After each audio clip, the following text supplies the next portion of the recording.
अस्सलाम वालेकुम viewers, good morning and welcome to Suno Pakistan. आप देख रहे हैं अपना पसंदीदा मॉर्निंग शो और मैं हूं आपका मेज़बान उज़ैर मलिक और प्रोग्राम में हमेशा की तरह मेरे साथ मौजूद है नाज़रीन, मैं हूँ माहम जाहिद और मेरी तरफ से भी तमाम देखने वालों को अस्सलाम वालेकुम। और इस प्यारी सी सुबह में आप सब देखने वालों को खुशामदीद कहते हैं। और उज़ैर, आज तो ना हमारी सुबह की शुरुआत ही एक ऐसी सिफारती फतह से हुई है जिसने पूरी दुनिया को हैरान कर दिया है। तसव्वुर करें, एक तरफ डोनाल्ड ट्रंप की लोडेड गन्स थी और दूसरी तरफ जंग के बादल, मगर फिर इस्लामाबाद से एक ऐसी कॉल गई जिसने ट्रंप का फैसला बदल दिया। और आज हम शो में बात करेंगे कि आखिर फील्ड मार्शल आसिम मुनीर और वज़ीर-ए-आज़म शहबाज शरीफ ने ट्रंप को ऐसा क्या कहा कि ट्रंप ने जंगबंदी में तौसीह कर दी, और क्या ये वाकई अमन की दस्तक है या तूफान से पहले की खामोशी है। और इसके साथ साथ आज प्रोग्राम में हम पंजाब के अंदर आने वाले एक ऐसे खामोश इनकलाब का भी जिक्र करेंगे, यानी कि पंजाब हुकूमत ने जेलों का बोझ जो है वो कम करने के लिए एक ऐसा इस्लाही प्लान तैयार किया है, उस पर अमल हो रहा है, जहां कैदी जो हैं वो 3 लाख खर्च करने के बजाय सिर्फ 6,000 रुपये में उनकी जी इस्लाह की जा रही है। प्रोबेशन हो और पैरोल सर्विस का जो महकमा है वो कैसे 15 अरब रुपए की बचत और हज़ारों इंसानों को मुजरिम से मोहसिन बना रहा है। आज के शो में जी खुसूसी इस पर बात करेंगे। और माहम, जहां हम बचत की बात कर रहे हैं वहां ये भी जानेंगे कि खलीज में फैले बहरान से पाकिस्तान की जो पोर्ट्स हैं ये किस तरह से फ़ायदा उठा सकती हैं। और इसके साथ साथ आजकल बाज़ारों में एक अजब सी हलचल मची हुई है। लोग सोना और डॉलर को छोड़कर ईरानी रियाल के पीछे भागते हुए नजर आ रहे हैं। क्या ईरानी करेंसी वाकई मुस्तकबिल में बहुत ज्यादा मजबूत होने वाली है, या ये महज एक ऐसा जुआ है जो सरमायाकारों को डुबो सकता है। कराची की ओपन मार्केट से लेकर सरहदी इलाकों तक रियाल की मांग में इस गैर मामूली असल कहानी क्या है, इसका भी पता लगाएंगे। तो जनाब, आपने 2 घंटे हमारे साथ रहना है, शो को एंजॉय करना है और अपना फीडबैक हमें ज़रूर देना है।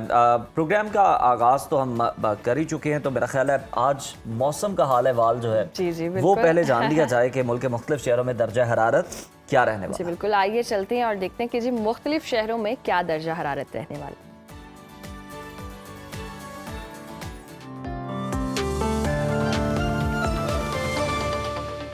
नाज़रीन, मुल्क के बेशतर इलाकों में मौसम खुश्क रहेगा, जबकि मैदानी इलाकों में दिन के औकात में मौसम गर्म रहने का इम्कान है। मुख्तलिफ शहरों में मौसम की क्या सूरत हाल है, आइए जानते हैं। और हमेशा की तरह सबसे पहले बात करेंगे बुलंदो बाला पहाड़ों की सरजमीन गिलगित बल्तिस्तान की, जहाँ मतला जुज़वी अब्र आलूद रहने का इम्कान है।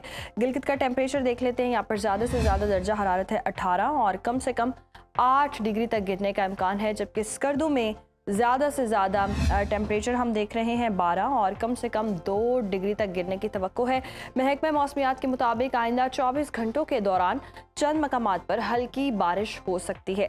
सयाहों की जन्नत आज़ाद कश्मीर के मौसम के हवाले से बताएं तो मौसम खुश्क और मतला जुज़वी अब्र आलूद रहेगा।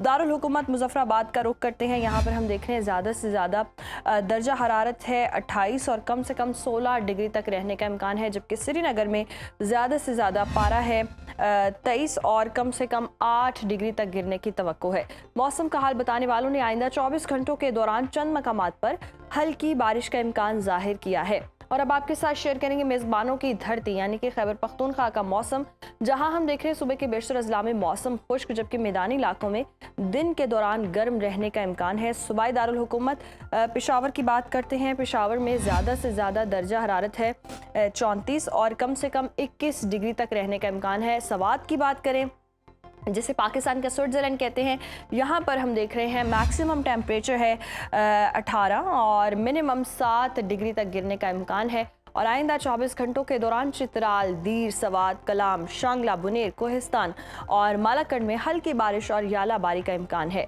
और अब बात कर लेते हैं 5 दरियाओं की सरजमीन पंजाब के मौसम की, जहां सुबह के बेशतर अजला में मौसम खुश्क, जबकि मैदानी इलाकों में गर्म रहने का इम्कान है। बागों के शहर लाहौर का रुख करते हैं। लाहौर में ज़्यादा से ज़्यादा दर्जा हरारत है 40 और कम से कम 24 डिग्री रहने का इम्कान है, जबकि शहर इक़्तिदार इस्लामाबाद की बात करें तो यहाँ पर हम देख रहे हैं मैक्सिमम टेम्परेचर है 34 और मिनिमम 20 डिग्री तक गिरने की तवक्को है, जबकि मुल्तान में ज़्यादा से ज़्यादा टेम्परेचर हम देख रहे हैं 41 और कम से कम 25 डिग्री तक रहने का इम्कान है। महकमा मौसमियात के मुताबिक आइंदा 24 घंटों के दौरान मरी, गिलियात और गिरदोनवाह में भी मौसम खुश्क रहेगा, जबकि दिन के दौरान जनूबी अजला में तेज़ और गर्द आलूद हवाएं चलने का भी इम्कान है। और अब आपके साथ शेयर करेंगे कुदरती ज़खायर से मालामाल सूबे बलूचिस्तान का मौसम, जहां हम देख रहे हैं सूबे के बेशतर अजला में मौसम खुश्क, जबकि जनूबी अजला में गर्म रहने का इम्कान है।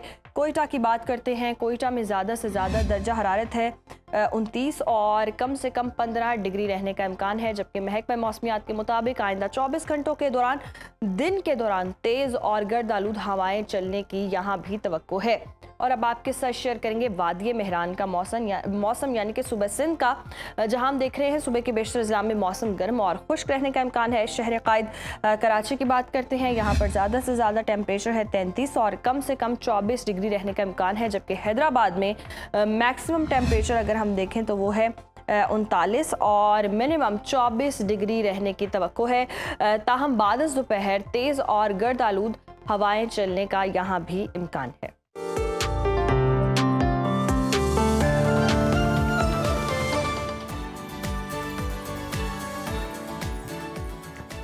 व्यूअर्स, कभी कभी कुछ लोग हमारी ज़िंदगी का हिस्सा इस तरह से बन जाते हैं कि हमें लगता ही नहीं है कि वो इस दुनिया से चले जाने के बाद भी हम में नहीं रहे। अब आप मोइन अख्तर साहब को ही देख लें, आज उनकी 15वीं बरसी है, लेकिन यूँ लगता है जैसे अभी कल की बात हो। वो लूज टॉक में कोई नया गेटअप करके सामने बैठे हुए हों। 24 दिसंबर 1950 को कराची में पैदा होने वाला ये बच्चा जब 6 सितंबर 1966 को पहली बार टीवी पर आया तो किसे पता था कि वो पाकिस्तान की पहचान बनेगा। वो सिर्फ एक एक्टर नहीं थे, बल्कि एक पूरा इंस्टीट्यूट थे अपनी ज़ात के अंदर। और उनकी ख़ास बात आपको पता है क्या थी?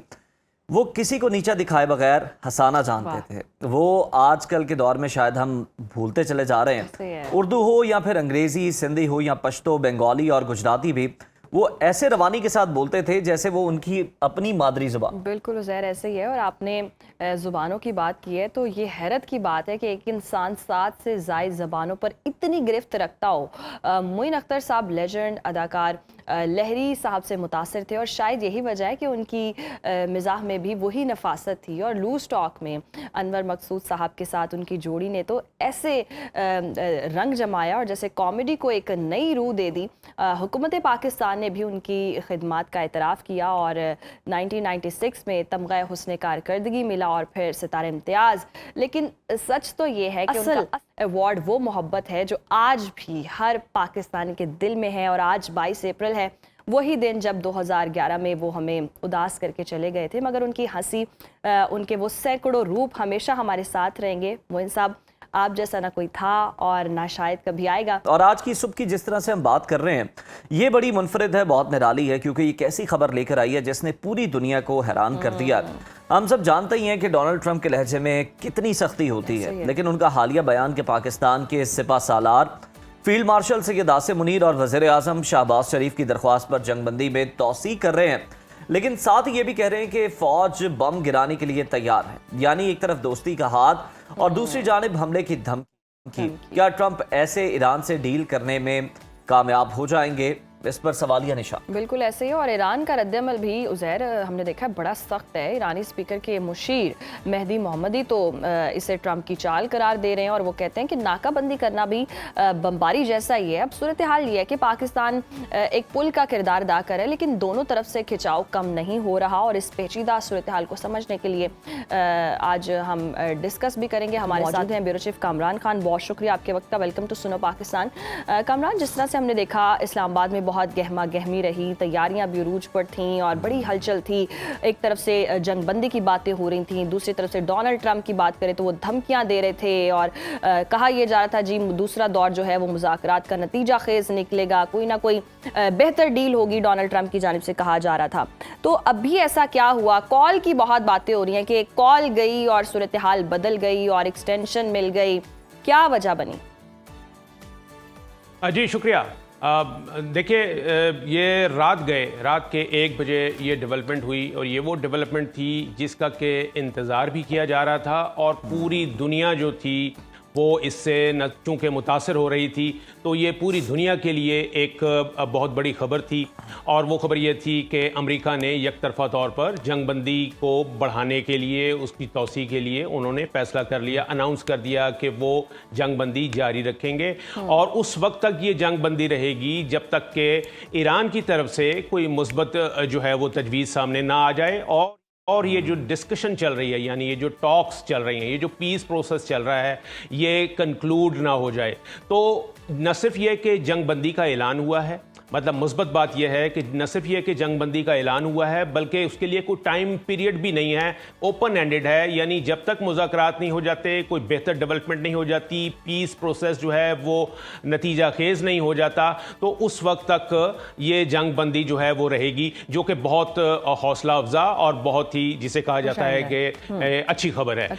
अच्छा, इसमें लेकिन एक चीज़ है इसमें कि डोनाल्ड ट्रंप ने साथ ये भी कहा है कि जी हम आबनाए हरमुज़ का जो ब्लॉकेट है, यानी उसका जो हमने नाकाबंदी की हुई है, वो हम जारी रखेंगे।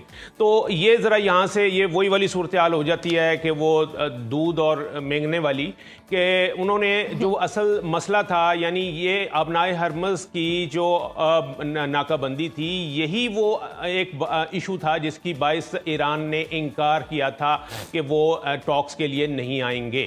तो अब इन्होंने वो वाली जो असल वजह है, यानी जो इस वक्त लड़ाई की और मुज़ाकरात की राह में जो असल रुकावट थी, वो उन्होंने बरकरार रखी है।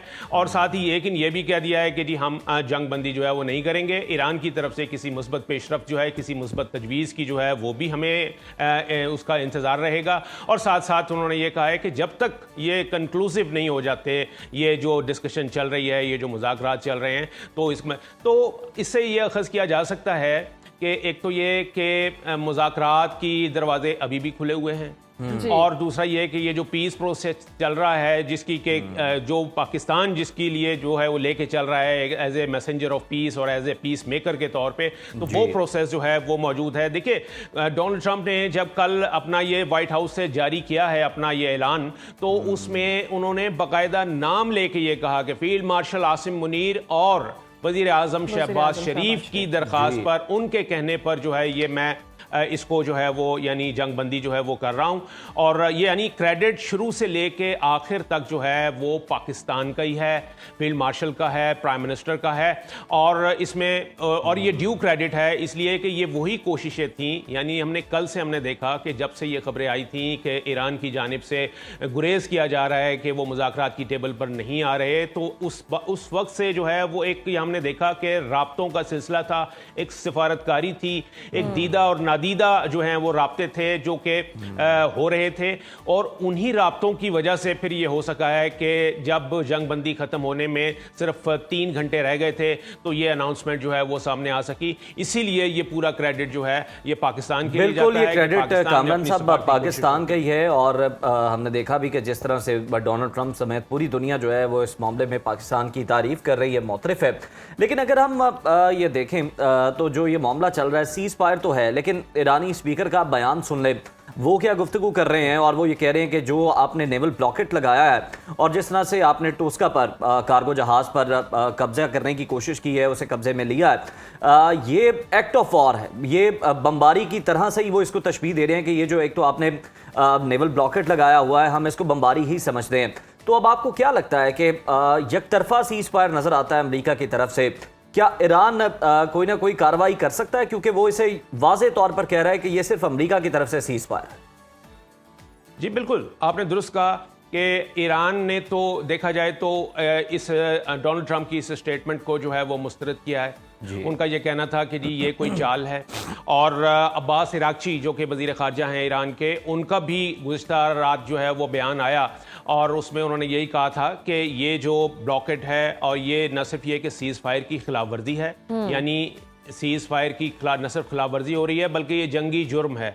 ये जंगी जुर्म है क्योंकि वो तोस्का जो जहाज़ है जिसको कि इस वक्त भी उसके कब्ज़े में है, अमेरिका के कब्ज़े में है। और न सिर्फ ये कि वो जहाज़ बल्कि उसका अमला और उस अमले के जो अहले खाना हैं वो भी वहाँ पर जो है वो यरगमाल बने हुए हैं, उनकी कैद में है अमेरिका की। तो ये एक छोटा इंसिडेंट नहीं है। इसी वजह से ईरान ने ये मामला जो है वो यूएन में भी उठाया है और जो एक बहरी तिजारती तंजीम है उसमें भी उन्होंने ये कंप्लेंट जो है वो दायर कर दी है कि जी इस चीज़ का तस्फिया किया जाए, हमारा जो जहाज़ है और हमारा जो अमला है उनकी न सिर्फ ये कि हिफाजत जो है उसको इंश्योर किया जाए बल्कि ये वापसी जो है उसको मुमकिन बनाया जाए। तो देखें, ये मैंने जैसे पहले कहा कि जो असल असल बोन ऑफ कंटेंशन थी वो यही थी कि आबनाए हुर्मुज़ की जो नाकाबंदी की हुई है अमेरिका की जानिब से, वही अगर सिर्फ ख़त्म हो जाती तो ये ईरान जो था वो बिल्कुल मुज़ाकरात की मेज़ पर आने के लिए तैयार था। सिर्फ एक यही थी और यही वाला मामला जो है वो अब भी मौजूद है। या कामरान, या फिर डोनाल्ड ट्रंप की स्ट्रेटजी यही थी कि वो एक तीर से दो निशाने लगाना चाहते थे कि उनका इमेज भी बच जाए और वो ये भी कहें कि जी हम डटे रहे, हम ने तो कमज़ोरी नहीं दिखाई और हम जंग जीत चुके हैं, और दूसरी तरफ से ये भी कह दिया कि सीज़ फायर भी हो रहा है। मतलब हर तरफ से वो प्ले करना चाह रहे हैं, लेकिन ईरान ये सारी चालें समझ रहा है और अल्टीमेटली ये जो जंग बंदी है ये थोड़ी देर के लिए है और इसका कोई मुस्तकिल हल नहीं निकला, क्योंकि ड्यूरेशन तो कोई फिर पता होनी चाहिए थी।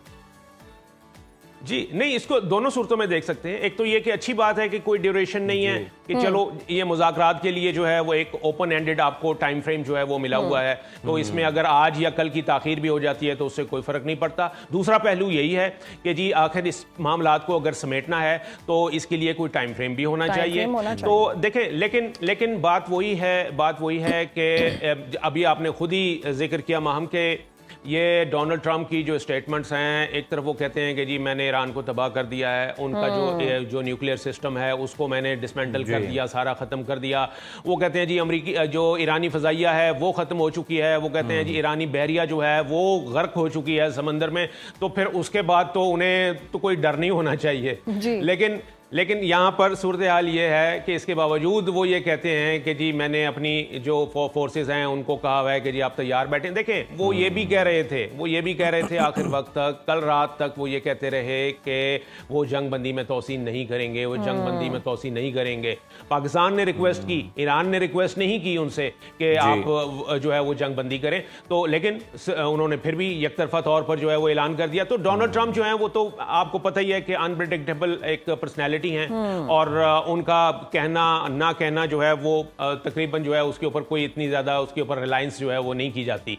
तो अब सूरत हाल सिर्फ ये है कि जी अब जो खुशाइंद बात जो है वो यही है कि पीस प्रोसेस जो है उसके दरवाजे खुले हुए हैं। यानी पाकिस्तान जो है वो दोबारा, यानी कल जब वजीर आजम ने इस ऐलान के बाद, डोनाल्ड ट्रंप के इस ऐलान के बाद, यानी कि उन्होंने जो जंगबंदी में तौसीक का ऐलान किया, उसके बाद जो हमारे प्राइम मिनिस्टर की ट्वीट है, जो पैगाम है, उन्होंने यही कहा है कि जी हम उसका शुक्रिया अदा किया। उन्होंने पहली बात तो ये कि डोनाल्ड ट्रंप का कि जी उन्होंने एकतरफा तौर पर जंगबंदी कर दी और पाकिस्तान के कहने पर की, और फिर उन्होंने ये भी कहा कि जी हम ये भी समझते हैं कि आगे जो पीस प्रोसेस पाकिस्तान ने इनिशिएट किया था वही पीस प्रोसेस जारी रहेगा और इस्लामाबाद में जारी रहेगा। उन्होंने बाकायदा इस्लामाबाद कहा है, लिखा है कि जी इसका जो मुज़ाकरात यानी जो बैठक होनी है जो, यानी कामरान जिस तरह से आप कह रहे हैं कि दूसरा दौर भी यही हुआ और तीसरे दौर भी अगर ये मामला जाता है, आगे बढ़ता है, मुज़ाकरात की मेज पर बैठते हैं तो भी इस्लामाबाद का इंतखाब किया जाएगा। जी बिल्कुल ऐसा है। वज़ीर आज़म ने ये मेंशन किया है और इस पे तो वैसे किसी को भी इख्तिलाफ नहीं है। यानी जो मुतहर्रिब ग्रुप हैं, मुतहर्रिब जो ममालिक हैं, ईरान हो गया, अमेरिका हो गया, उनकी जानिब से भी इस बात पे तो कोई शक नहीं है कि जो पाकिस्तानी क़यादत है और जो इस्लामाबाद है, पाकिस्तान की सरजमीन है, यही उनको जो है यही बैठक की जगह होगी, यहीं पे मुज़ाकरात होंगे। पाकिस्तान एक होस्ट के तौर पे भी, एक मुसाहलतकार के तौर पे भी और सहूलतकार के तौर पे भी और एक सालिस के तौर पे अपना किरदार ज़राई के एतबार के साथ साथ पाकिस्तान की सरजमीन जो है वो सिफारतकारी के लिए भी बड़ी ज़रखेज़ और मौजू है और इसलिए सारे जो है इस पर एग्री। अच्छा, हम थोड़ा सा इस बात को डिस्कस कर लेते हैं। यकीनन पाकिस्तान को क्रेडिट जाता है कि पाकिस्तान ने सीज़ फायर जो ख़त्म हुआ उसमें एक्सटेंशन भी करवाई है, लेकिन कामरान अगर हम थोड़ा सा चीज़ों को डिस्कस करें कि क्या वजह बनी, क्या कोई एतमाद सिरे से था ही नहीं ईरान को अमेरिका के ऊपर, या फिर कोई ट्रस्ट डेफिसिट था, कोई कमी थी? क्योंकि अगर हम देखें एक तो चाल करार देना ईरान का अमेरिका की जानिब से, और दूसरी तरफ से ईरानी जुडिशरी के जो चीफ है गुलाम हुसैन मोहसिनी साहब, वो ये कहते हैं कि हमें बिल्कुल तैयार रहना चाहिए, हमें इन बातों में नहीं आना चाहिए क्योंकि अमेरिका किसी भी वक्त हमला कर सकता है। एक तो ये इम्कान मौजूद है और दूसरा ये भी था कि शायद जेडी वेंस जो है उनका तैयारा रास्ते से कहीं वापस मुड़ जाएगा और हम जो ईरानी लीडरशिप पाकिस्तान जाएगी टॉक्स के लिए, हम वापस आकर अपनी अवाम को क्या जवाब देंगे। तो वजह क्या आपको लगती है कि जिसकी वजह से ये बैठक ना हो सकी? जी देखिए, पहली बात तो वही है जिसकी तरफ आपने इशारा किया है कि जी एक बाहमी एतमाद का फुकदान है, ट्रस्ट डेफिसिट है। ये ईरान ने जब यहाँ पर पहली मुलाकात हुई थी, जब पहली बैठक हुई थी मुज़ाकरात के पहले राउंड में ही उन्होंने ये बात कही थी कि जी हमारे इख्तलाफात अपनी जगह, इख्तलाफात बिल्कुल हैं, हो सकते हैं, दोनों तरफ से होंगे, लेकिन एक चीज़ जो आड़े आ रही है वो है बाहमी एतमाद का फुकदान। तो इस चीज़ को तो पहले ही बहुत ज़्यादा हाईलाइट किया जा चुका है। दूसरी बात यह है कि देखें, बहुत सारी चीज़ें ऐसी हैं जो इस सारे तनाज़े में, ये तनाज़ा शुरू कैसे हुआ था आप ये देखिए ना कि सिर्फ एक इल्ज़ाम था। इल्ज़ाम यह था कि ईरान जो है वो गैर कानूनी तौर पर यूरेनियम की एनरिचमेंट कर रहा है और वो एटमी हथियार, उस पर ऊपर इल्ज़ाम था कि मुबैना तौर पर वो एटमी हथियार बनाना चाह रहा है और उस थ्रेशोल्ड के करीब पहुंच गया है जहां से कि एटमी हथियार जो हैं वो उनके लिए बनाना आसान हो सकेगा। तो ये इल्ज़ाम था, सिर्फ इसी इल्ज़ाम की बुनियाद पर अमेरिका की जानिब से जारियत की गई, ईरान पर हमला किया गया और जो उनके, आपने देखा कि उनके साइंसदान भी जो हैं वो मारे गए, उनके रूहानी पेशवा जो हैं वो मारे गए, उनके ख़ानदान वाले मारे गए, उनका इंटेलिजेंस चीफ जो है वो मारा गया, सिर्फ इस वजह से कि इल्ज़ाम यही था कि जी आपने न्यूक्लियर हथियार नहीं बनाने। अच्छा, अब देखिए कि जो ईरान है वो, इस पे ये कहा जा रहा है कि वो NPT जो है यानी न्यूक्लियर नॉन प्रोलिफरेशन ट्रीटी जो है वो उसका दस्तखती है। उस जिसने भी उस मायदे पे दस्तखत किए हैं NPT पे, वो मुल्क जो है वो एटमी हथियार नहीं बना सकता। वो यूरेनियम की एनरिचमेंट जरूर करेगा लेकिन वो सिर्फ पीसफुल पर्पसेस के लिए इस्तेमाल होंगे, यानी वो तवानाई के लिए इस्तेमाल होंगे, एग्रीकल्चर में इस्तेमाल होंगे, मेडिकल की सनत में इस्तेमाल होंगे, लेकिन वो सिर्फ एक पीसफुल पर्पसेस के लिए इस्तेमाल होगा। तो ईरान ये कहता है कि जी आप ये कह रहे हैं कि जी मैं बिल्कुल जीरो लेवल पर लेकर आ जाऊं यूरेनियम की एनरिचमेंट, तो ये गलत है। और NPT में ये लिखा हुआ है कि ये इनएलिएनेबल राइट है किसी भी स्टेट का कि वो पीसफुल पर्पसेस के लिए एनरिचमेंट कर सकता है। तो ईरान यही कर रहा था। अब जो इल्जाम था वो उस इल्जाम के तहत ये था, तो यही एक जो मसला बना है वो यही बना है। बिल्कुल कामरान, ये जो नुक्ता आपने उठाया है और यही मुतालिबात की बेस पर ही हम देख रहे हैं, कुछ डेडलॉक बरकरार है, 2-3 नकात हैं जो एक दूसरे की तरफ से नहीं माने जा रहे हैं। ये तो सूरत हाल से बखूबी हम वाकिफ़ हैं। अब देखना यह है कि ये दोनों जो पार्टीज़ हैं मुज़ाकरात की मेज़ पर बैठती हैं या नहीं बैठती हैं, वो तो एक अलग सूरत हाल होगी। अभी करंटली इस्लामाबाद की क्या सिचुएशन है? सीज़ फायर होने के बाद वो जो पाबंदियां थीं या रेड जोन की तरफ जो जाने वाले रास्ते थे वो बंद कर दिए गए थे, तो ज़िंदगी मामूल पर वापस आ गई है? जी बिल्कुल। अब ये कहा जा रहा है, कल तक तो देखिए चूँकि हमें तैयारी हमारी थी और हमने दुनिया को बताना भी था कि जी हम तैयार हैं, मुज़ाकरात की मेज़ सजी हुई है और तमाम तर इंतज़ाम जो हैं वह हुए हुए हैं, सिक्योरिटी के तमाम इंतज़ाम हैं। कल रात तक, बल्कि आज मैं कहूँगा कि आज सुबह तक भी यही चीज़ जो है, यही प्रोटोकॉल जो है वो इस वक्त इस फेडरल कैपिटल में नाफिज है। और अभी भी यहाँ पर सिक्योरिटी की बाइस जो हैं वो रास्ते वगैरह जो हैं वो भी बंद हैं, लेकिन जाहिर है कि अब जो है वो मामलात जो हैं शायद वो नॉर्मलसी की तरफ आएंगे। और क्योंकि अब होना ये है कि मुज़ाकरात का जो दूसरा या तीसरा राउंड जिसे हम कह रहे हैं वो होगा, उसके लिए अब अलहदा से पेशरफ्त होगी, कोई और उसके लिए नई सिरे से डिप्लोमेसी जो है वो शुरू की जाएगी और फिर नई तारीखें जो हैं वो सामने आएंगी। तो फिर इस्लामाबाद जो है वो उस थर्ड राउंड ऑफ टॉक्स जो है उस मोड में जाएगा। तो उसके लिए एक अलहदा से तैयारियां होंगी, लेकिन सरे दस्त जो तैयारियां थी जाहिर है कि वो अभी हमें जो है वो उसके लिए अभी उसको जो है वो यानी कि होल्ड में रखना पड़ेगा उसको, क्योंकि अभी फौरी तौर पर तो कोई आमद नहीं है, ना ही अमरीकी जानिब से और ना ही ईरान की जानिब से। बिल्कुल ठीक है, हालात जो है वो अब मामूल की जानिब आना शुरू हो गए हैं, लेकिन सिक्योरिटी के इंतजामात अभी भी कड़े हैं और पाकिस्तान इन मुज़ाकरात की मेज़बानी के लिए हम वक्त तैयार भी है। बहुत शुक्रिया, कामरान खान हमारे साथ मौजूद थे और हमें अपडेट प्रोवाइड कर रहे थे कि इस वक्त इस्लामाबाद में क्या सूरत हाल है और साथ ही साथ अपना तज्जिया भी दे रहे थे इस तमाम तर ऑन गोइंग करंट सिचुएशन पर। अभी प्रोग्राम में वक्त हो गया ब्रेक का, देखते रहिए Suno Pakistan. Welcome back after the break viewers. और क्या कभी आपने सोचा है कि अगर किसी से कोई गलती सरजद हो जाए तो उसे सीधा जेल की काल कोठरियों में डाल देना ही क्या वाहिद हल होता है, जहां वो आम मुजरिमों से मिलकर शायद पक्का मुजरिम बन जाए, उनसे नए नए पैंतरे सीखे जुर्म की दुनिया के। लेकिन मुझे तो लगता है कि मुआशरे को सजा से ज़्यादा इस्लाह की ज़रूरत है। और दिलचस्प बात यह कि पंजाब में एक खामोश इनकलाब भी आ रहा है, जहाँ कैदियों को जेल भेजने की बजाय उन्हें मुआशरे का कारामद शहरी बनाया जा रहा है। Punjab probation and parole service का महकमा बहुत अच्छा काम कर रहा है। तसव्वुर करें कि एक कैदी पर जेल में सालाना जहां पर 3 लाख रुपए का खर्च आता है, जब उसी की इस्लाह जेल से बाहर सिर्फ 6,000 रुपए में हो रही है, यानी सीधी सीधी 15 अरब रुपए की एक बचत भी है। और सिर्फ पैसे ही नहीं बच रहे बल्कि जिंदगियां भी बदल रही हैं। बिल्कुल ऐसे ही है। और ये कितनी हैरत अंगेज बात है कि 40,000 से ज़ायद लोग जो हैं इस वक्त जेलों में नहीं बल्कि हमारी और आपकी तरह मुआशरे में रह रहे हैं, लेकिन वो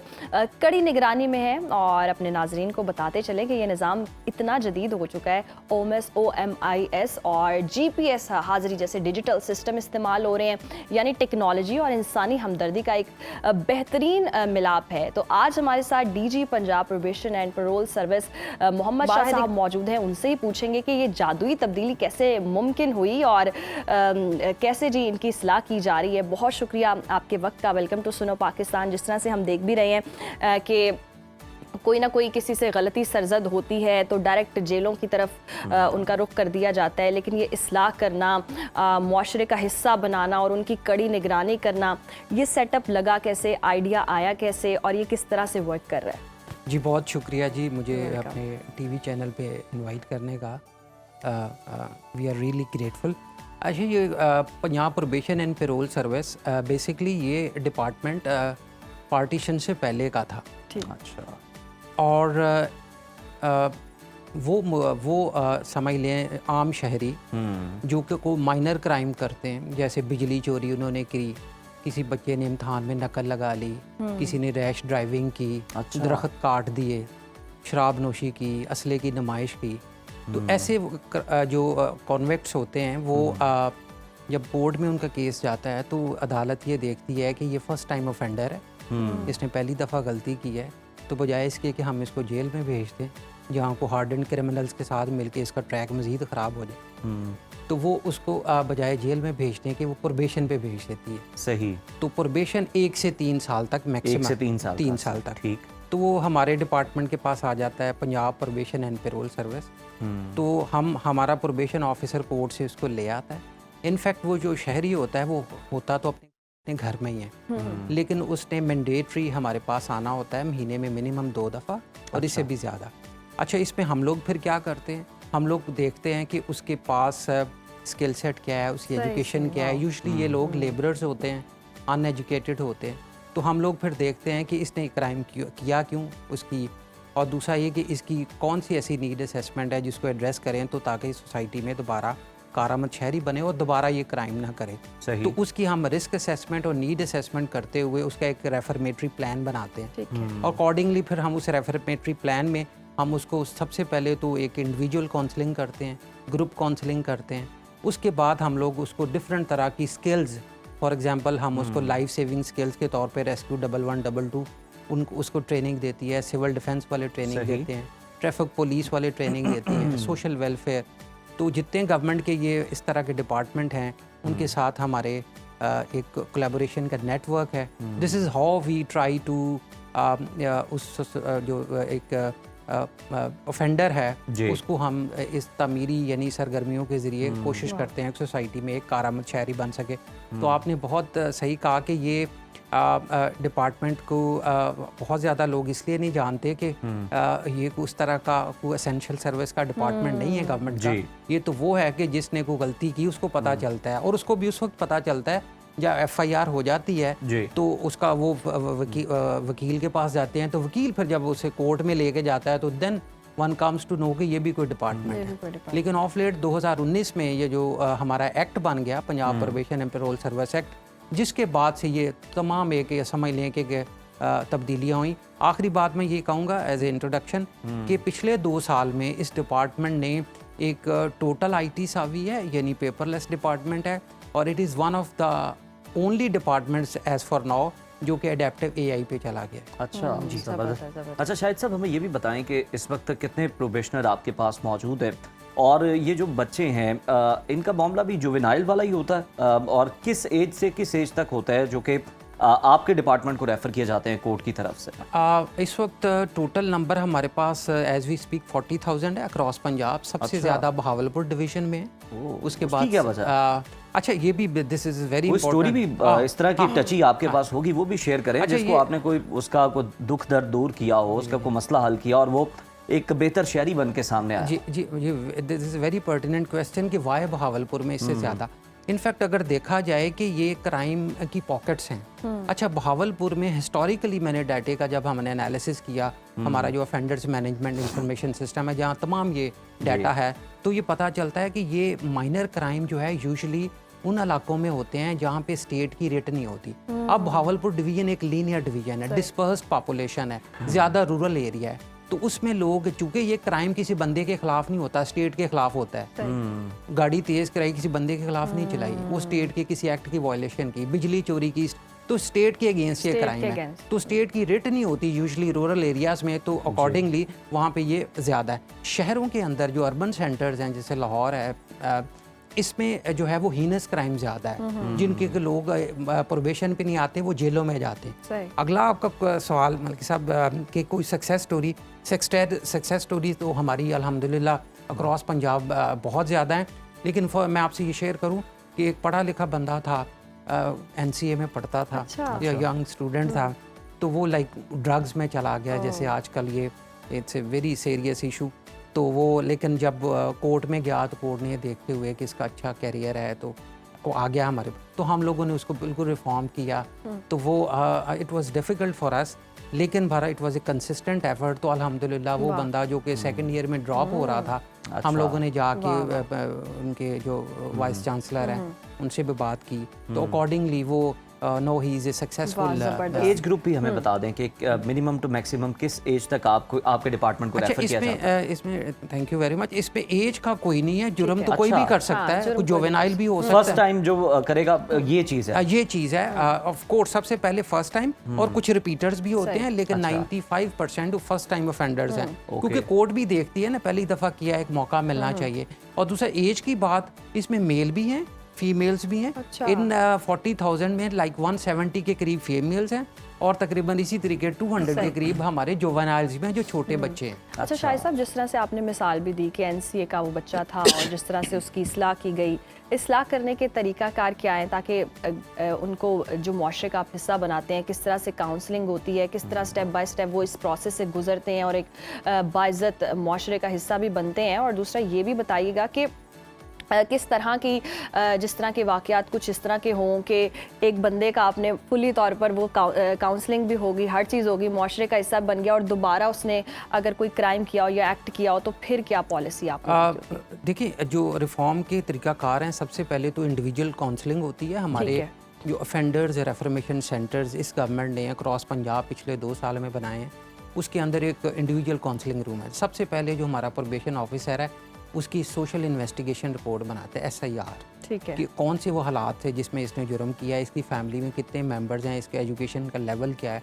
उसके बाद फिर हम उसका एक पूरा चार्ट बना लेते हैं कि इसकी नीड क्या है, इसकी असेसमेंट क्या है। तो अकॉर्डिंगली सबसे पहले इंडिविजुअल काउंसलिंग होती है, उस काउंसलिंग के बाद उसका एक पूरा केस मैनेजमेंट हम प्लान तैयार करते हैं। ये फॉर एग्जांपल इस बंदे ने जो like he was into ice और वो इस तरह नशा करता था, तो जब हमने देखा तो ऑफ कोर्स हमने पहले उसे मोटिवेशनल लेक्चर्स दिए, और उसके बाद हम उनको पेरेंट्स के पास गए, फिर उनके टीचर्स के पास गए, और जो हमारे पास मोटिवेशनल स्पीकर्स भी हमारे पैनल पे हैं, वो भी उनके साथ एक ग्रुप थेरेपी करते हैं। तो दिस इज़ हाउ हम इनका एक रिफॉर्म प्लान बनाते हैं। उसके बाद फिर दूसरा है कि हम उनको ट्राई टू के कोई उनको ऐसी स्किल इम्पार्ट कर दें।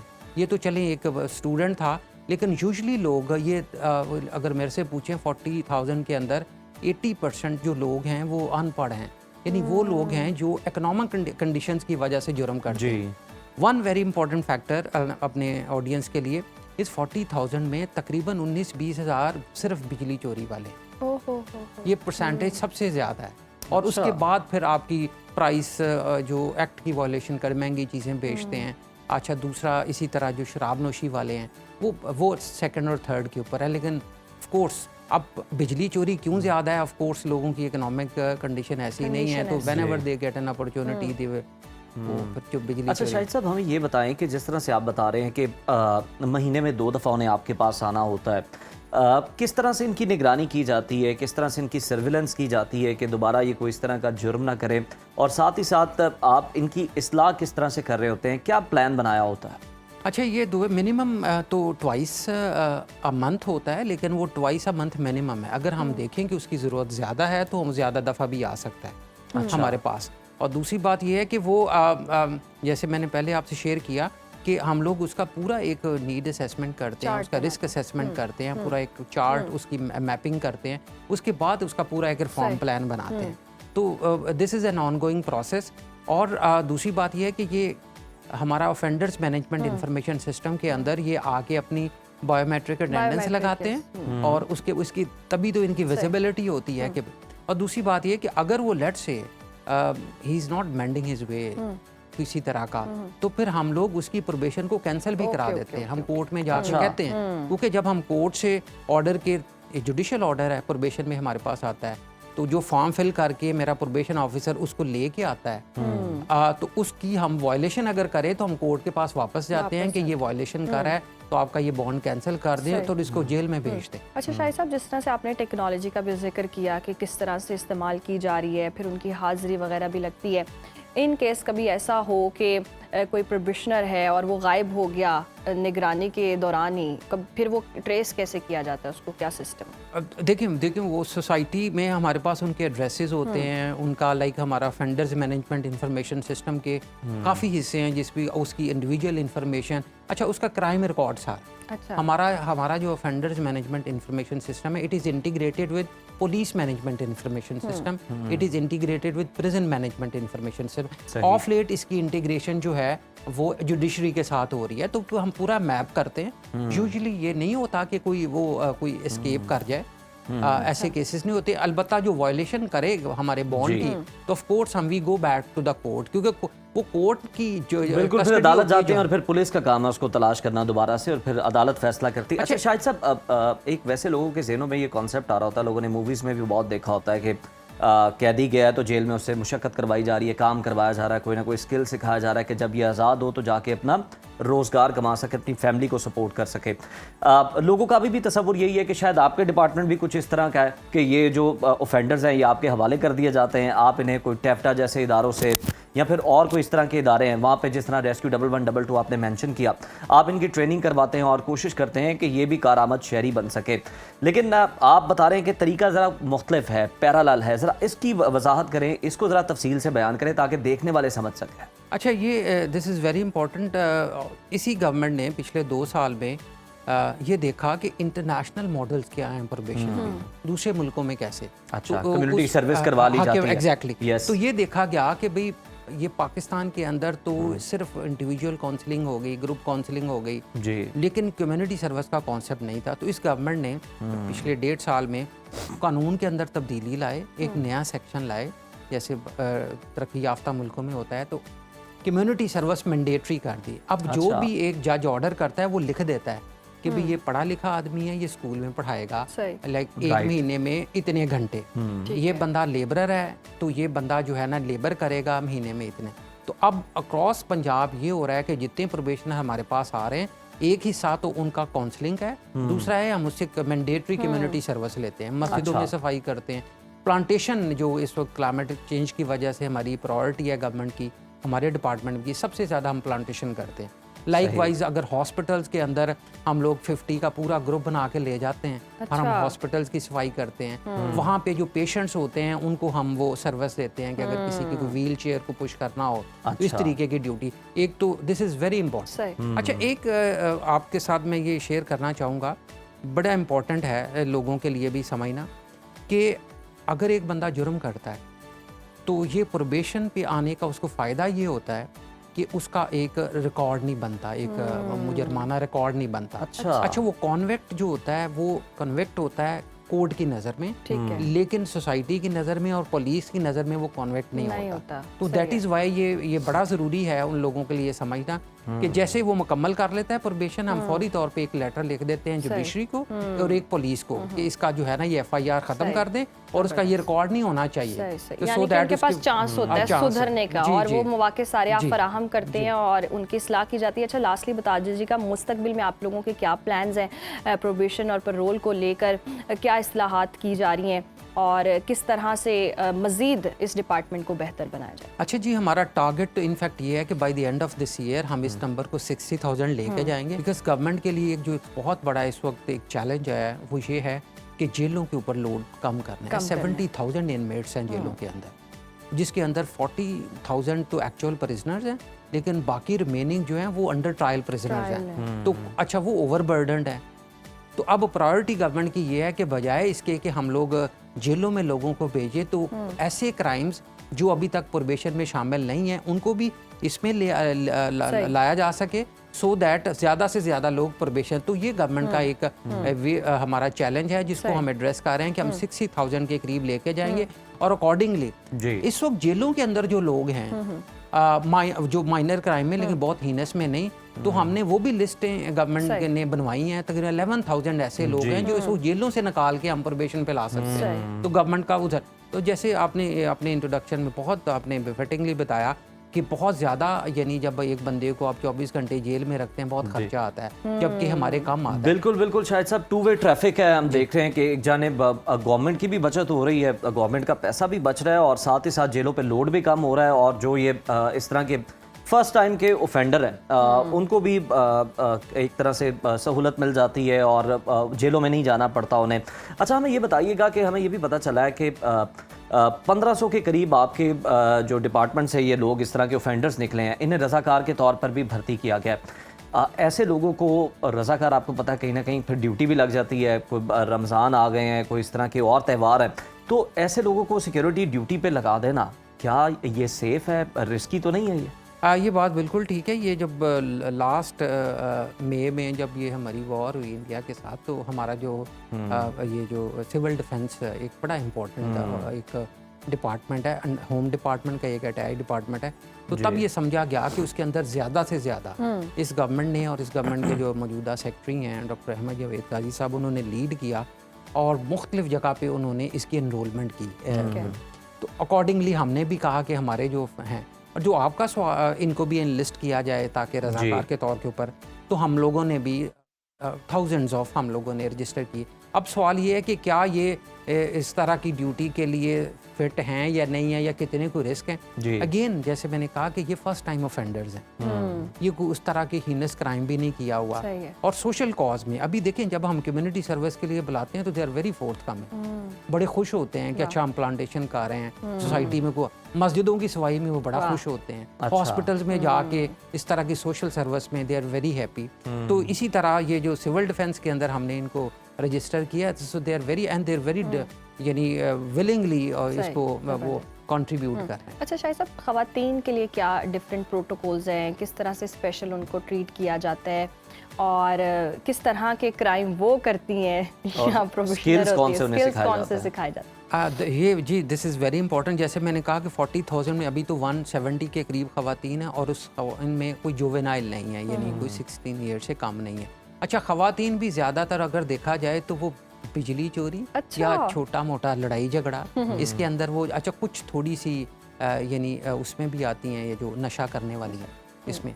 तो इनके लिए सबसे इम्पोर्टेंट जो हमारा कानून कहता है कि एक फ़ीमेल जो प्रोबेशनर होगी उसको फीमेल प्रोबेशन ऑफिसर ही डील करेगा, अच्छा मेल नहीं डील करेगा। और दूसरा ये कि चूँकि फ़ीमेल के लिए की एक वो वाली स्ट्रैटेजी नहीं होती ऑफ कोर्स जो हम मेल के लिए यूज़ करते हैं, तो उनके डेडिकेटेड रेफर्मेटरी प्लान्स होते हैं, तो उसमें भी ज़्यादातर ऑफ कोर्स काउंसलिंग सेशंस ही होते हैं, ग्रुप काउंसलिंग भी होते हैं। अच्छा, कुछ ख़वातीन जो लाइक उनके पास कुछ स्किल होती है, यानी वो कपड़े सी सकती हैं, तो ऐसे लोगों से फिर हम आगे लेक्चर दिलवा के तो बाकी ख़वातीन को हम फिर उस तरह की स्किल्स सिखाते हैं। अच्छा, एक जो आपका सवाल था वो बड़ा था, हमारा टेवटा जो PVTC नेवटेक जो हमारे स्किल डेवलपमेंट के इंस्टीट्यूट प्रोविंशियल फेडरल गवर्नमेंट के लिए, उनके साथ भी हमारी एक कोऑर्डिनेशन है। हमारा एक पायलट प्रोजेक्ट भी अभी इंशाल्लाह लॉन्च होने जा रहा है, फॉरेन फंडिंग है उसके अंदर। तो उसमें ये हम ये कर रहे हैं कि जो ये प्रोबेशनर्स विलिंग हैं कि हम उनको कुछ स्किल इम्पार्ट कर सकें, तो हम लोग उनको इसी तरीके से टेवटा के साथ, पीवीटीसी के साथ मिलके हम उनको यानी इलेक्ट्रिशियन का कोर्स, प्लम्बर का कोर्स, मैसनरी का कोर्स वो करवाएंगे। और चूंकि एक बड़ा समझने की बात है कि चूंकि ये गरीब लोग होते हैं, दिहाड़ीदार लोग होते हैं, तो इनको अगर हम कोई स्किल सिखाएंगे, 3 महीने कराएंगे, तो वो कहते हैं हमारी तो दिहाड़ी टूट जाएगी, आप हमें ये क्यों करा रहे हैं। तो गवर्नमेंट का देखें प्लान ये है अल्हम्दुलिल्लाह, जैसे बहुत सारे इनिशिएटिव गवर्नमेंट ने लिए अल्हम्दुलिल्लाह फॉर दिस ये हार्ड प्रेस जो सेगमेंट है सोसाइटी का। तो गवर्नमेंट ने ये किया कि वो 3 महीने हम इसको जो मिनिमम वेजेस हैं 43,000 वो हम इनको देंगे, सो दैट घर का चूल्हा भी चलता रहे और एक स्किल सेट भी आता है। इससे अगला ये था कि हम लोग जो स्किल सेट आ जाता है, जो हमारे मिडल ईस्टर्न कंट्रीज के साथ, सऊदीया के साथ एग्रीमेंट है कि स्किल लेबर हमने भेजी, इन्हीं में से हम ऐसे आइडेंटिफाई करके तो वी विल ज़बरदस्त काम किया जा रहा है। बहुत शुक्रिया शाह साहब आपके वक्त का। और वाकई जी इस तरह से मुआशरे की इस्लाह भी होती है और छोटे मोटे क्राइम जो करके जेलों में डाल दिया जाता है और फिर जेलों की दीवारों के बीच वो बस उलझ रहे होते हैं, तो मुआशरे में ज़बरदस्त काम किया जा रहा है और इस तरह से भी होता है। हमारा जो कॉन्सेप्ट है वो बहुत ही अलग है, लेकिन आज जो डिस्कशन की बहुत ही ज़बरदस्त रही। अभी वक्त है ब्रेक का, देखते रहिए सुनो पाकिस्तान। व्यूअर्स, अगर आपने समझना हो कि किस्मत कैसे पलटा खाती है, तो यहाँ पर मैं मिसाल देना चाहूँगा गवादर की, जिसके बारे में बहुत सारी बातें होती थी कि ये न जाने कब फंक्शनल होगा, और आज हम देखते हैं कि पूरी दुनिया की नज़रें हमारी पोर्ट्स पर हैं। और आपने हुर्मुज़ बंद क्या हुई तो जैसे आलमी तिजारत का सांस रुक गया। लंदन में 30 ममालिक सर जोड़ कर बैठे हैं कि इस रास्ते को खोलना कैसे है, क्योंकि तेल और गैस की सप्लाई रुकने से दुनिया भर की मईशत मुतासर हो रही है।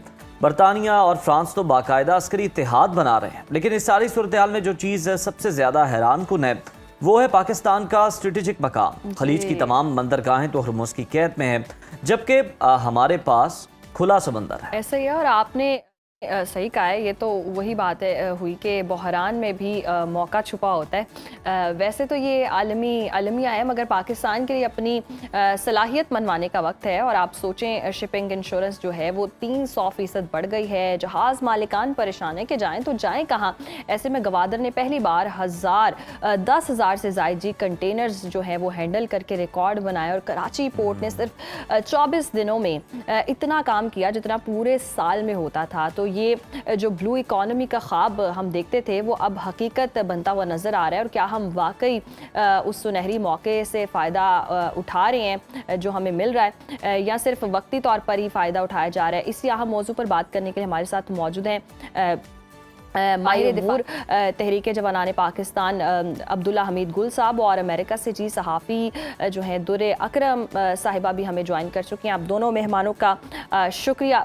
दुर्र अकरम, बहुत शुक्रिया। जिस तरह से हम बात भी कर रहे हैं, welcome to Suno Pakistan, sorry, जिस तरह से हम बात कर रहे हैं कि अब नए हुर्मुज़ में अमरीकी जो बहरी नाकाबंदी है और ईरानी जहाज़ों पर कब्ज़े के बाद मुज़ाकरात की बात भी हो रही है, जो कि कभी मुमकिन होती नज़र आती है, कभी नामुमकिन होती नज़र आती है। तो क्या सिफारती ऑप्शंस मौजूद हैं, आपको क्या लग रहा है? जी, बासर ज़राए के मुताबिक तो Pakistan is trying its level best to ensure कि जो अश्योरेंस हमें पिछले हफ्ते तक ईरान से थी वो हमें अभी भी रहे। ईरान के साथ आला सतही सफारती राब्ते तेज से तेज तर कर दिए गए हैं, जिसके अंदर डिप्लोमेटिक चैनल्स के थ्रू, चाहे वो इनफॉर्मल हो या फॉर्मल हो, कोशिश हर फ्रंट के ऊपर जारी है। और जाहिर सी बात है वो 2 pronged स्ट्रेटजी है। सीज फायर की एक्सटेंशन एक बहुत बड़ी कामयाबी थी, और ये एक narrow opportunity does exist, but an opportunity does exist. तो मेरा ख्याल ये है कि इस टाइम हाफ ग्लास फुल और हाफ ग्लास एम्प्टी वाली सिचुएशन है। हाफ ग्लास एम्प्टी वाले लोग ये कहते हैं, जो कि वॉशिंगटन में भी पाए जाते हैं, कि सीज फायर की एक्सटेंशन है। तो इसका मतलब तो ये है कि वो सीज फायर किसी भी स्टेटमेंट या किसी भी स्ट्राइक अपना हुर्मुज़ में का मोहताज है कोलैप्स करने के लिए। हाफ ग्लास फुल वाले लोग ये कहते हैं कि क्योंकि इस सीज फायर की कोई टाइम लिमिट नहीं है, तो इस बात का मतलब ये है कि वॉशिंगटन में भी अब ये रियलाइजेशन हो गई है कि द स्टेटस को will not be preserved for much much much longer. President Trump हो या प्रेसिडेंट ट्रम्प के एडवाइजर्स हों, वो ये बात जानते हैं कि क्योंकि वॉर का एपेटाइट तो ना अमेरिका में मौजूद है, ना ही ग्लोबल इकोनॉमी में मौजूद है, तो इसलिए हमें सोल्यूशन तो चाहिए। तो मेरा ये ख्याल ये है कि जहां तक वॉशिंगटन की बात है, तो वॉशिंगटन ने इस्लामाबाद को A, B, C, D सब ऑप्शंस मुहैया कर दिए हैं। अब the ball is in Iran court.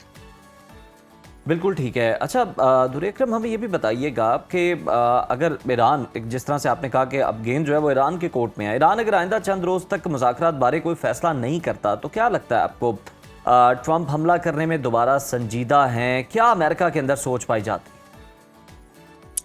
President Trump is very unpredictable as far as the policies are concerned.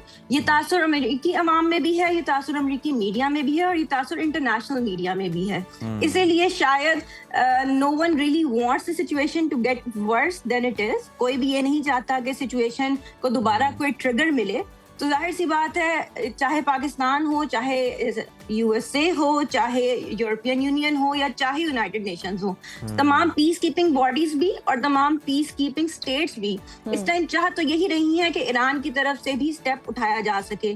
उसके लिए पाकिस्तान जितनी एश्योरेंसेस दे सकता है वो दे रहा है, क्योंकि पाकिस्तान का भी बुनियादी एम तो यही है कि किसी भी पॉसिबल तसादम को रोका जाए और साथ ही साथ इस बात को भी यकीनी बनाया जाए कि जंग बंदी की जो तौसी है इसको लास्टिंग, रिलायबल और सस्टेनेबल सोल्यूशन में बदला जा सके। लेकिन हाँ, अगर ईरान की तरफ से कुछ ऐसा नहीं होता तो ये बहुत मुमकिन है कि प्रेसिडेंट ट्रंप की तरफ से फिर कोई वॉर ट्वीट का सिलसिला जारी हो जाएगा, जो कि अभी भी थमा नहीं है, और कोई अपना हॉर्मुज़ में भी कोई ब्लॉकेड, एक और एक्सट्रीम ब्लॉकेड सामने आएगी। सही। अच्छा दुर अकरम, जिस तरह से हम देख भी रहे हैं अभी भी धमकियां दी जा रही हैं डोनाल्ड ट्रंप की जानिब से और सीज़ फायर भी किया जा रहा है, तो क्या ईरान पर दोबारा हमले के लिए वाइट हाउस और अमरीकी जो इस्टेब्लिशमेंट है एक पेज पर है? क्योंकि हमने पहले भी देखा है कि डोनाल्ड ट्रंप खुद से ही फैसले कर लेते हैं और लूप में किसी को लेते नहीं हैं। जी बिल्कुल, आप सही कह रही हैं। इसके अंदर कंफ्यूजन तो है।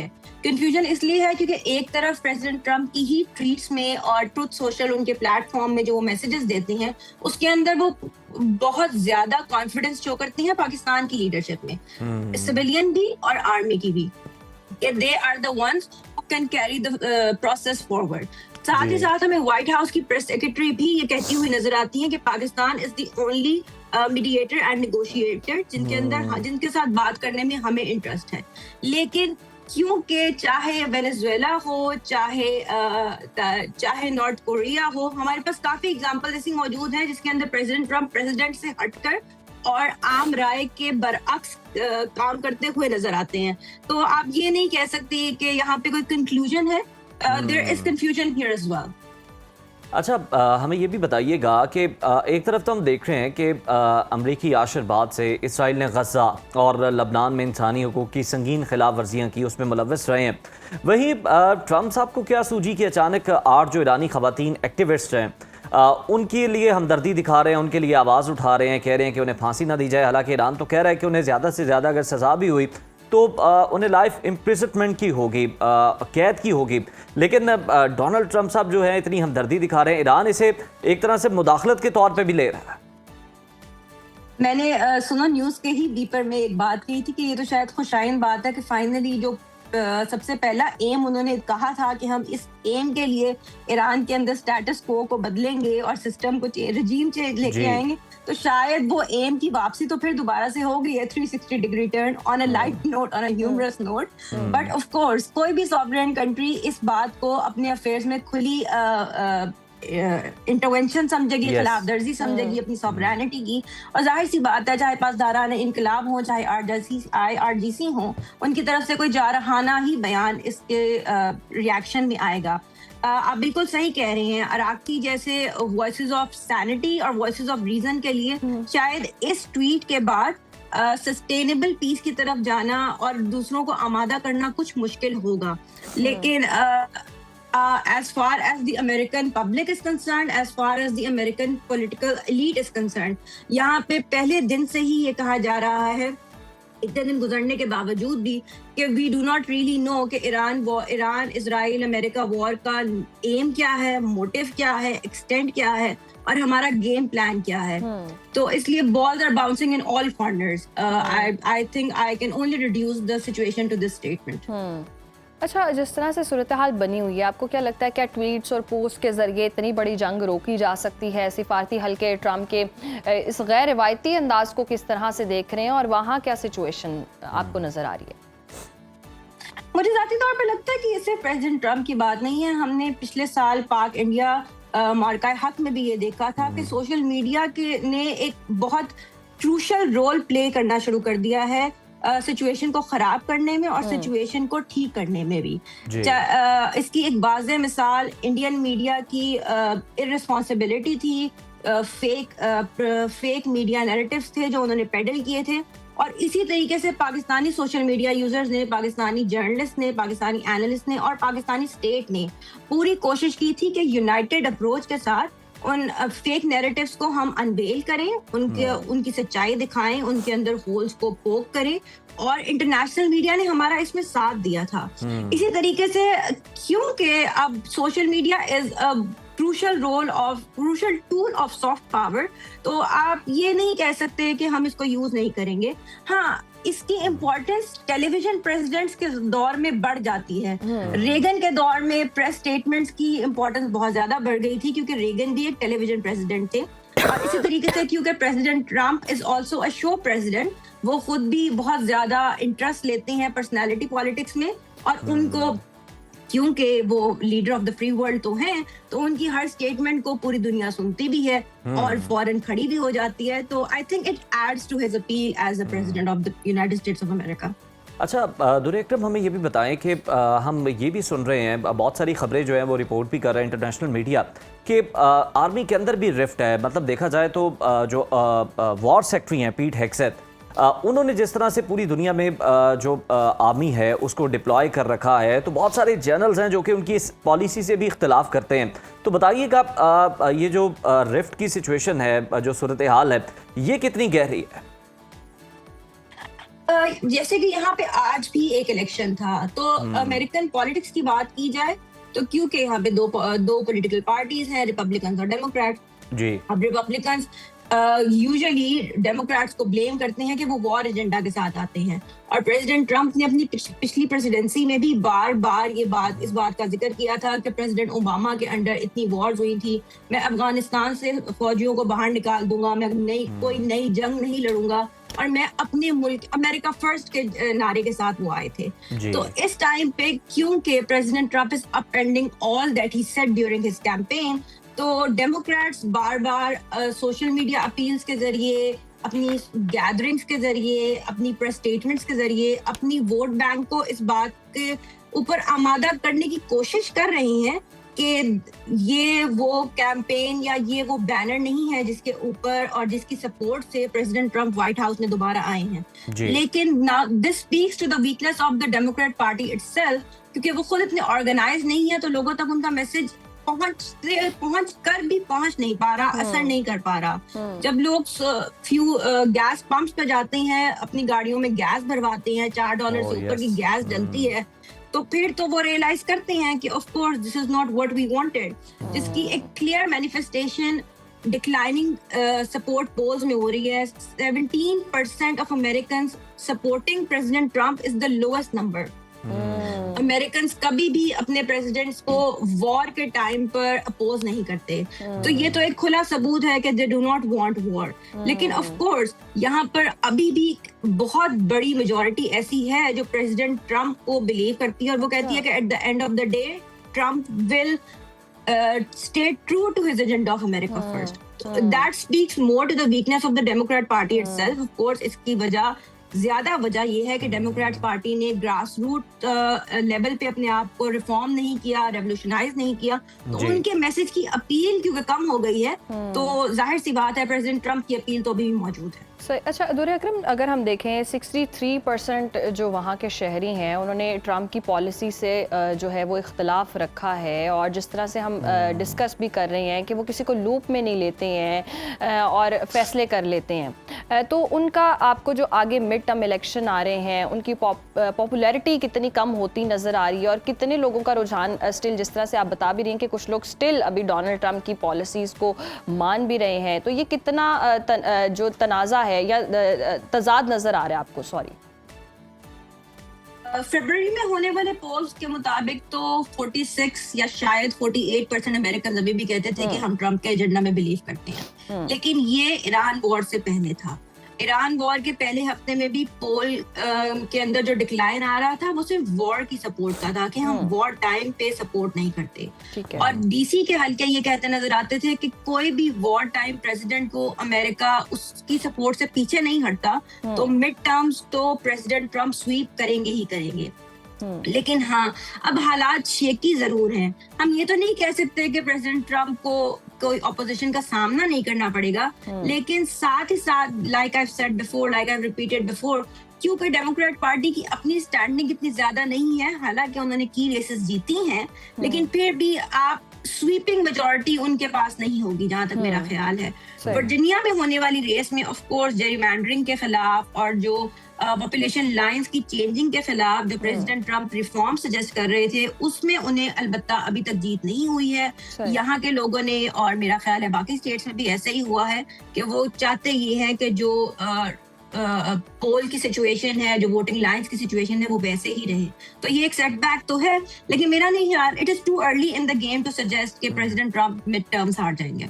बिल्कुल, ये कहना कुछ भी कबल अज़ वक्त होगा मिड टर्म इलेक्शन के हवाले से। बहुत शुक्रिया दुर्रे अख्तम साहिबा आपके वक्त का, और आप हमें इस हवाले से अपडेट कर रही थी। यकीनन हम देख रहे हैं कि अमेरिका के अंदर भी जो है अमेरिकी शहरियों के लिए भी डोनाल्ड ट्रंप के इस फैसले के बाद जो ज़रूरियात ज़िंदगी है उनकी कीमतों में नुमाया इजाफा हो चुका है, और वहाँ पर भी अफोर्डेबिलिटी का जो इशू है वो लोगों को आ रहा है। अभी इस्लामाबाद का रुख कर लेते हैं, और हमारी नुमाइंदा निदा मुमताज़ हमारे साथ मौजूद है।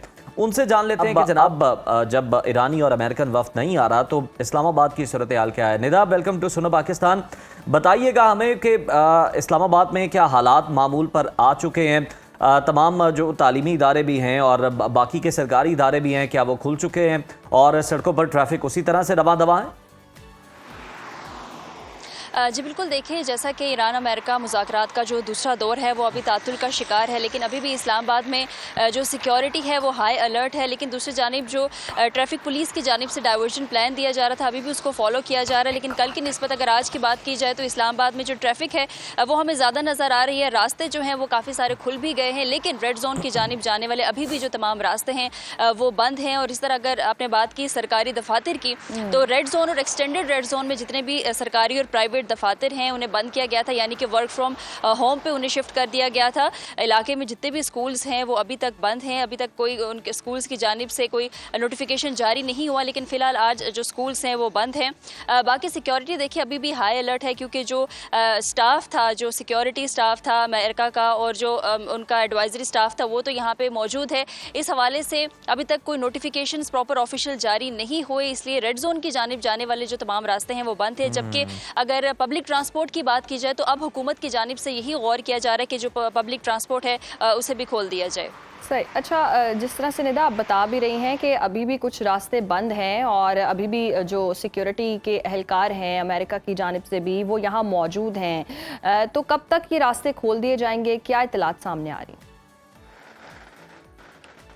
देखिए जैसे कि अभी तक आपको पता है कि जो जंग बंदी है मुज़ाकरात के हवाले से बात की जाए तो प्राइम मिनिस्टर शहबाज शरीफ और फील्ड मार्शल सैयद आसिम मुनीर की दरख्वास्त पे जंग बंदी जो है उसमें तोसी कर दी गई है। लेकिन उसी के साथ साथ इस डेवलपमेंट के बाद पाकिस्तान ने जो सफारती राब्ते हैं वो भी तेज़ कर दिए गए हैं। कोशिश तो यही की जा रही है कि कोई ये जो आर्ज़ी जंग बंदी है इसको मुस्तकिल जंग बंदी में तब्दील कर दिया जाए। लेकिन अभी तक यही ज़राए का यही कहना है कि इम्कानात हैं कि आज हो सकता है रास्ते खुल भी जाएँ, लेकिन जब तक कोई ईरान की जानिब से रिस्पॉन्स नहीं आता, कोई ऑफिशियली मामलात आगे नहीं बढ़ते, तब तक अभी तक जब तक नोटिफिकेशंस नहीं आ जाते तो रास्ते जो हैं वो रेड जोन की जानिब जाने वाले वो बंद है। लेकिन बाकी जो रास्ते हैं और जो डाइवर्जन प्लान है फिलहाल उसी को फॉलो किया जाएगा। लेकिन इम्कानात ये भी हैं कि शाम तक या दोपहर तक जो तमाम रास्ते हैं वो खोल दिए जाएंगे और कल से जो स्कूल्स हैं वो भी खुल जाएंगे। सही, बहुत शुक्रिया निदा, आपने इस हवाले से अपडेट इस्लामाबाद में क्या सूरत हाल है और कल से स्कूल्स भी खुल जाएंगे और ज़िंदगी जो है वो मामूल पर आना शुरू हो चुकी है इस्लामाबाद में।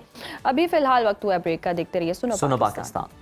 वेलकम बैक नाजरीन। और जिस तरह से हम देख भी रहे हैं कि ईरान और अमेरिका तनाज़ा अभी भी जारी है और मुज़ाकरात की बातें हो रही हैं। दूसरा दौर भी हमने देखा कि नतीजा खेज़ नहीं रहा और माइट भी पॉसिबल तीसरा राउंड भी, और पाकिस्तान सालसी का किरदार अदा करे। ऐसे में आबनाए हुर्मुज़ जो है वो जी मरकज़ निगाह है और सब नज़रें वहाँ जमी हैं कि क्या सूरत हाल हो सकती है अगर तवील अरसे तक बंद रहता है, अमेरिका ब्लॉकेड नहीं हटाता है तो क्या सूरत हाल। लेकिन इस सारी सूरत हाल में पाकिस्तान के लिए बड़ी अच्छी खबरें हैं, सिफारती एतबार से भी और भारतीय दूसरी एतबार अगर से। हम देखें तो ब्लू इकोनॉमी उसने बड़ा ग्रो किया है।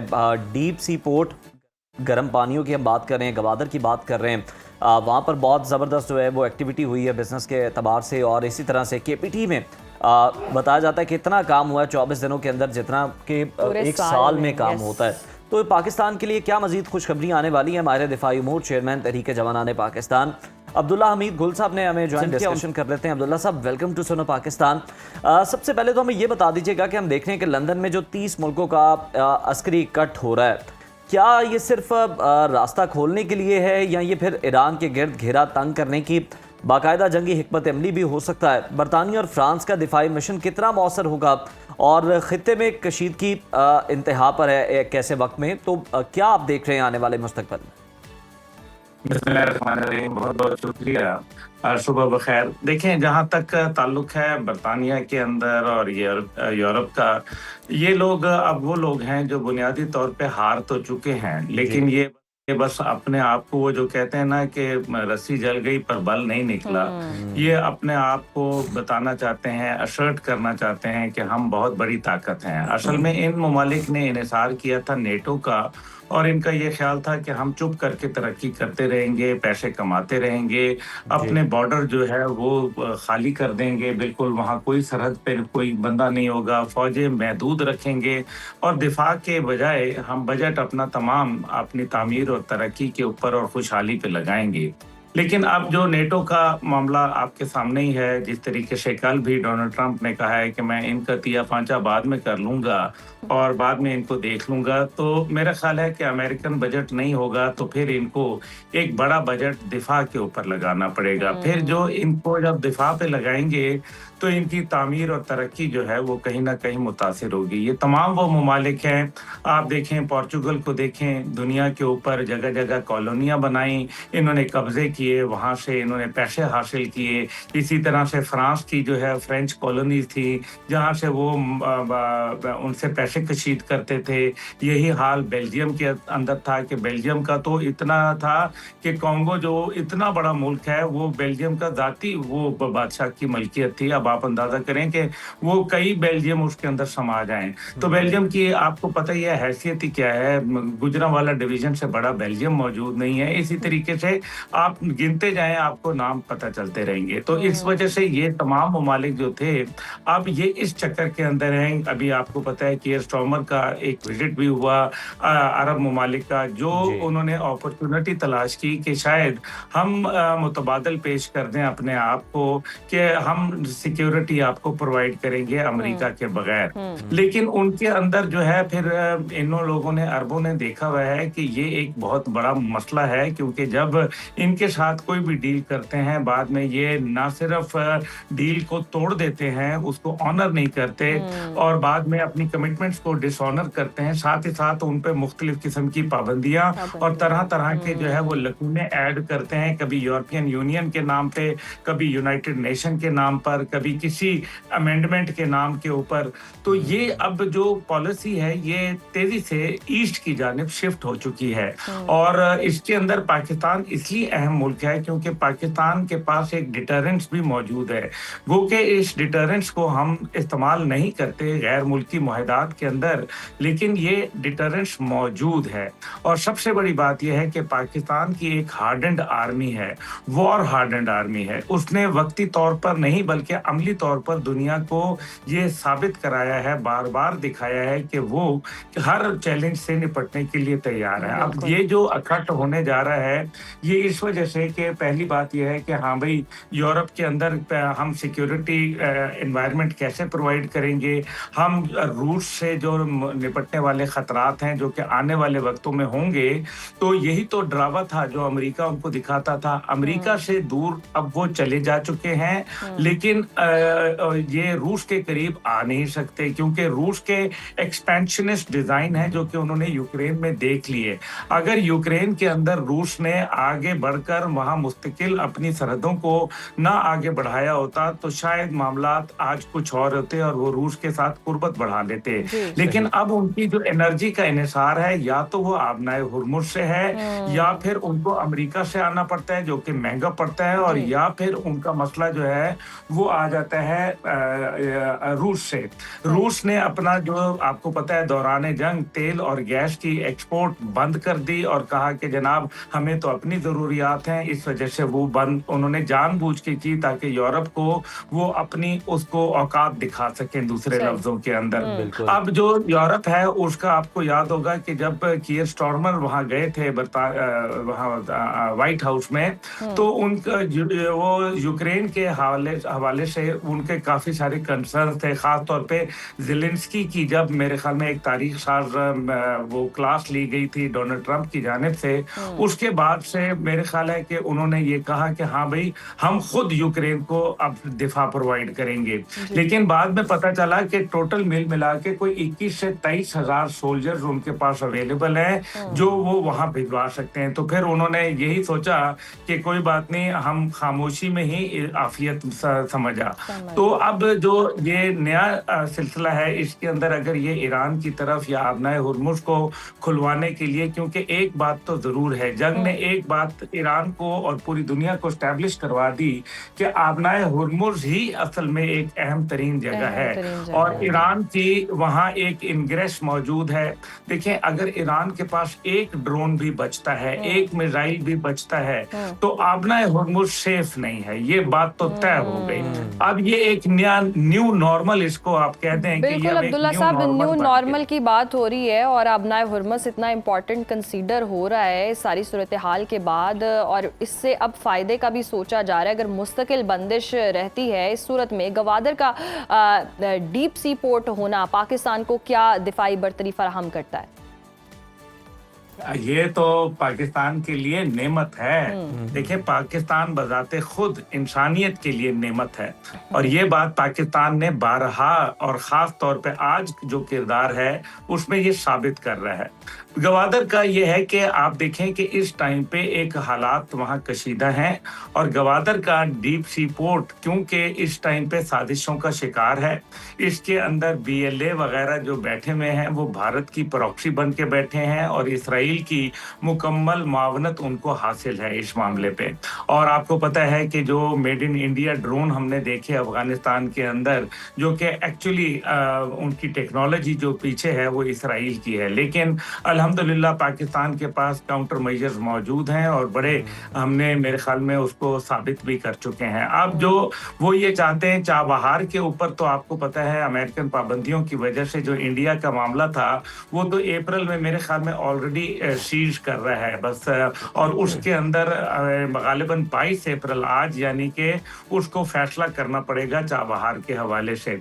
दूसरी जानिब जो है वो डीप सी पोर्ट पाकिस्तान का है, गवादर है, चाइना की एक्सेस है, पाकिस्तान की दिफाई सहूलियात हैं, पाकिस्तान के पास एक मजबूत नेवी का होना। कल ही जो तैमूर का हमने एक कामयाब तजुर्बा किया है, एक्चुअली ये एंटी शिप पे एक मिसाइल है और ख़ास तौर पे ये जितने भी एयरक्राफ्ट कैरियर हैं उनके लिए ये मेरे ख्याल में एक जिसको कहते हैं ना कि एक मौत का पैगाम, ये वो उनके लिए लेके आता है। पाकिस्तान के नेवी के पास एक्सोसेट मिसाइल मौजूद हैं जिन्होंने HMS शेफील्ड को जो है वो 2 टुकड़े कर दिया था, जो कि एयरक्राफ्ट कैरियर था बरतानिया का फॉकलैंड और अर्जेंटीना वॉर के अंदर। तो ये मेरे ख्याल है कि पाकिस्तान की जो नेवल कैपेसिटी है जिस तरह से वो बढ़ रही है, ना सिर्फ वो ब्लू इकोनॉमी को मजबूत करेगी बल्कि उन तमाम शिपिंग लाइनर्स को प्रोटेक्शन फराहम करेगी। इसलिए नॉर्थ अरेबियन सी के अंदर मैं पाकिस्तान नेवी का एक मजबूत किरदार देख रहा हूँ। अंगूर क्लास तबदील हमारे पास 8 हमने ऑर्डर की हुई हैं, जिनमें से 4 गालिबन आ चुकी हैं और 4 मजीद पाकिस्तान में ही बनेंगी। तो पाकिस्तान बिल्कुल ब्लू इकोनॉमी पाकिस्तान की ग्रो कर रही है इस तमाम सूरत हाल के अंदर, और वहीं पर पाकिस्तान अपना जो बहरी है और शिपिंग लाइंस को जिस तरह से हम देख रहे हैं कि पाकिस्तान तहफ़्फ़ुज़ फराहम करने के लिए कोशा है और इस तरह की जो टेक्नोलॉजी है पाकिस्तान उससे मुकम्मल तौर पर लैस है और दिन ब दिन उसको अपडेट भी कर रहा है और नई टेक्नोलॉजी हासिल भी कर रहा है, जो कि बड़ा खुशाइंद है। बहुत शुक्रिया अब्दुल्ला साहब आपके वक्त का।